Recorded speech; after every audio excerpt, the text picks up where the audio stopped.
Good morning students, my self Sandeep Girdhar. जैसा कि आप सभी बच्चों को पता है, हमने हमारा जो 9th क्लास का चैप्टर नंबर 10 सर्कल है उसकी सबसे पहले हम थ्योरम्स करवा रहे हैं आपको, और मुझे उम्मीद है कि आप वो थ्योरम्स अच्छे से देख करके उसको समझ करके खुद भी करके देख रहे होंगे। तो आज जो हम थ्योरम करने जा रहे हैं वो मोस्ट इम्पॉर्टेंट थ्योरम है। इससे पहले मैंने आपको इसी चैप्टर की 8 थ्योरम्स पहले वीडियोस बना करके सेंड कर दी हैं, और मुझे उम्मीद है कि आपने देख भी ली होंगी। यदि नहीं देखी हैं तो उसको एक बार ज़रूर देख लेना, क्योंकि इस थ्योरम के अंदर भी हमारा जो पिछले वाला रिज़ल्ट है वही हम यूज़ करेंगे। तो वो पिछले वाला रिज़ल्ट कैसे आया है वो हम इस थ्योरम के अंदर एक्सप्लेन नहीं कर पाएंगे, डायरेक्ट रिज़ल्ट उठाएंगे और इस थ्योरम को प्रूव करेंगे। पर इसके अंदर जो रिज़ल्ट हम यूज़ करने जा रहे हैं उसको कैसे आया है वो आपने इससे प्रीवियस वीडियोस के अंदर देखनी है। तो चलिए आज हम स्टार्ट करते हैं theorem number 9। Prove that angle in a semi circle is a right angle. ये बहुत इंपॉर्टेंट है, और जब भी आप चाहे कोई कॉम्पिटिटिव एग्जाम की तैयारी करो या चाहे आप अपने स्कूल लेवल के जो पेपर होते हैं उनकी तैयारी करोगे, तो उनमें जो क्वेश्चंस आते हैं उन क्वेश्चंस के अंदर डायरेक्ट हमें रिजल्ट यूज़ करना होता है फिगर देख करके, और तब हमें बहुत ही कम टाइम के अंदर वो क्वेश्चन सोल्व करने होते हैं। तो वहाँ पर हमें ये थ्योरम्स प्रूव नहीं करनी, सिर्फ इनका जो रिजल्ट है वो याद रखना है और फिर उसको हम यूज़ करके हमारा आंसर फाइंड करेंगे। तो ये जो डायरेक्ट रिजल्ट हम यूज़ करेंगे वो आया कैसे, वो बना कैसे है, उसकी क्या मतलब वो है, तो उसके लिए आपको ये सारी थ्योरम देखनी होगी। तो चलिए हम स्टार्ट करते हैं थ्योरम नंबर 9। तो इसके अंदर सबसे पहले हम एक सर्कल ड्रॉ करेंगे जिसका सेंटर क्या है, O। तो यहाँ पे हम गिवन में लिख लेते हैं a circle of centre O।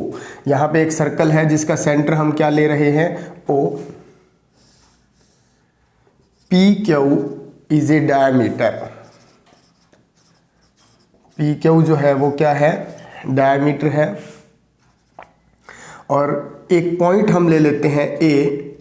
कहीं पर भी इस सेमी सर्कल के ऊपर भी ले सकते हो, नीचे वाले सेमी सर्कल के ऊपर भी ले सकते हो।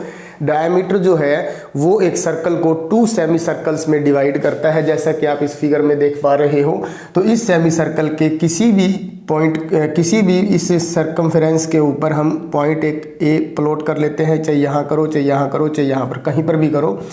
तो यहाँ पे जब हम इसको ज्वाइन करेंगे PA और QA को, तो ये जो एंगल हमारा बनेगा, ये एंगल हमें बताना है कि वो राइट एंगल होता है।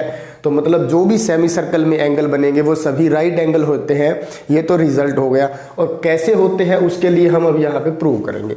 तो PQ इज ए डायमीटर, और आपको ये भी पता है कि हमें अब ये प्रूव क्या करना है कि angle PAQ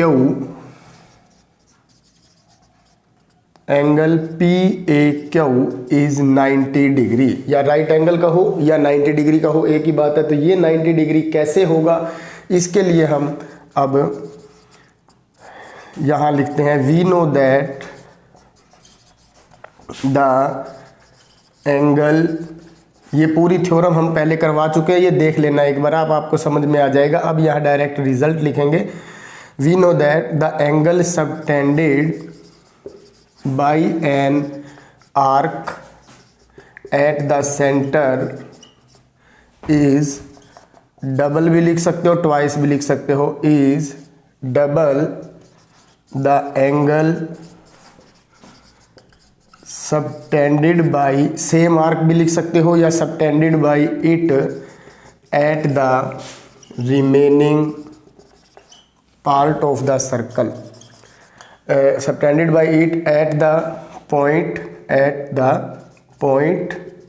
on the remaining part of the circle। Circle के रिमेनिंग पार्ट के ऊपर जो पॉइंट होगा उसके साथ जो हम एंगल बनाएंगे वो एंगल, और यहाँ से जो सेंटर के साथ जो ये आर्क जो है एंगल बनाएगी वो एंगल डबल होता है। तो अब देखो ये हमारी एक PQ आर्क है जो कि सेंटर के साथ ये एंगल ड्रॉ कर रही है, और इस एंगल की वैल्यू जो है वो डबल होगी किसके साथ, इसी आर्क से जो remaining part of the circle के ऊपर जो हम पॉइंट जो भी एंगल बनाएंगे उसके। तो यहाँ पे हम ये वाला रिजल्ट यूज करेंगे। तो एंगल POQ जो है वो इक्वल होगा डबल, किसका डबल होगा, एंगल पी ए क्यू का। तो यहाँ से आपको अच्छे से समझ में आ गया होगा कि जो एंगल पी ओ क्यू है वो 2 टाइम्स होगा एंगल पी ए क्यू के। अब हम यहाँ पे 180 डिग्री लिख सकते हैं और साथ में इसका रीज़न देंगे। एंगल पी ओ क्यू जो है वो 180 डिग्री क्यों है, बिकॉज यहाँ P O Q is a straight line. आपको पता है क्योंकि पी क्यू एक डायमीटर है, और डायमीटर कैसा होता है, एक स्ट्रेट होता है, स्ट्रेट लाइन या स्ट्रेट लाइन सेगमेंट होता है, तो इसलिए P O Q is a straight line. और आपको ये भी पता है कि स्ट्रेट लाइन के ऊपर कितने डिग्री का एंगल बनाया जाता है, वो 180 डिग्री एंगल होता है। 180 डिग्री किसके ऊपर, स्ट्रेट लाइन के ऊपर। तो ये एंगल जो है हमारा क्या हो जाएगा, 180 डिग्री, और ये 2 times of angle P A Q. तो अब ये जो 2 है ये डिवाइड में आ जाएगा 180 के, और यहाँ क्या रह जाएगा, एंगल पी ए क्यू। इससे इसको कट कर देंगे 90 डिग्री, तो एंगल पी ए क्यू जो है वो हमारा आ जाएगा 90 डिग्री। और हमें यही प्रूव करना था कि सेमी सर्कल में जितने भी एंगल बनेंगे वो सभी के सभी क्या होंगे, राइट एंगल होंगे। तो एक बार दोबारा एक फिगर बना रहा हूँ मैं। जैसे ये हमारे पास एक सर्कल है जिसका सेंटर ओ है, और कोर्ड इसके अंदर जो हाईएस्ट कोर्ड कह लो या डायमीटर वो क्या है, पी क्यू। इसने इसको 2 पार्ट्स में डिवाइड कर दिया। तो अब ये मैं आपको बता रहा हूँ, जैसे ये एंगल, ये एंगल, ये एंगल, ये एंगल, या फिर हम कहें इनके नेम दे सकते हैं ए बी सी डी। तो एंगल पी ए क्यू भी 90 डिग्री होगा, एंगल पी बी क्यू भी 90 डिग्री होगा, एंगल पी सी क्यू भी 90 डिग्री होगा। क्यों होगा, क्योंकि इस सेमी सर्कल के अंदर ये बने हुए हैं सभी एंगल्स, तो इन सभी एंगल्स की जो वैल्यू है वो 90 डिग्री होगी। क्यों होगी, उसके लिए हमने ये थ्योरम जो है वो प्रूव कर दिया है। इसी तरह से यदि यहाँ पर पॉइंट आ जाए और उसको इसके साथ ज्वाइन करें तो ये भी 90 डिग्री होगा। बस अब एक बात और देख लेना, यदि हम इसको यहाँ पे ले लेते हैं और इसके साथ स्टार्ट हमने पी से किया है पर क्यू पे हमें एंड नहीं करना, मान लो यहाँ पे एंड कर दिया, तो ये जो एंगल है ये आपका 90 डिग्री नहीं होगा। क्यों नहीं होगा, क्योंकि सेमी सर्कल तो पी क्यू की हेल्प से बन रहा है और हमें पी से स्टार्ट करके और क्यू पे ही एंड करना होता है, तब तो वो हमारा माना जाएगा सेमी सर्कल में एंगल बना है उस आर्क की हेल्प से। अदरवाइज यदि हमने कहीं और इसको ट्रेस कर दिया, कहीं और इसको मूव कर दिया, तब वो एंगल जो है वो 90 डिग्री नहीं होंगे। इस बात का भी आपको ध्यान रखना है। कई बार एग्जामिनर पजल करने के लिए क्वेश्चन के अंदर ऐसा ही दे देता है, इस तरह से कर दिया जाता है, तब कुछ बच्चे यही सोच लेते हैं कि ये भी हमारा सेमी सर्कल में बना हुआ है तो ये एंगल 90 डिग्री होगा, पर ये एंगल 90 डिग्री नहीं होगा।